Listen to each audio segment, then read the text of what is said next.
காலத்திற்கு தரிசனம் இன்னும் வைக்கப்பட்டிருக்கிறது. முடிவிலே அது விளங்கும்.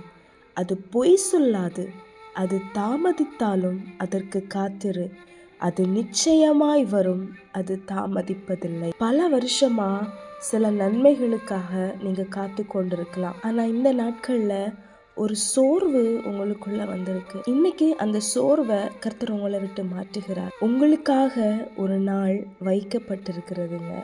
அந்த நாள்ல அவர் சொன்ன வார்த்தைகள் அப்படியே நிறைவேறும். இப்போ தாமதிக்கிறது மாதிரி உங்களுக்கு தெரியலாம். ஆனா அதுக்கு நீங்க காத்திருங்க. அந்த காத்திருக்கிற நாட்களே நீங்க மறக்கிற மாதிரியான ஒரு அதிசயத்தை தான் ஏசப்பா உங்களுக்கு செய்வாங்க. அந்த நன்மைகள் இனி தாமதிப்பதில்லை. இதோ உங்க கரத்தை தேடி அது வருகிறது. ஆமேன்னு சொல்லி அதை ரிசீவ் பண்ணுங்க. God bless you.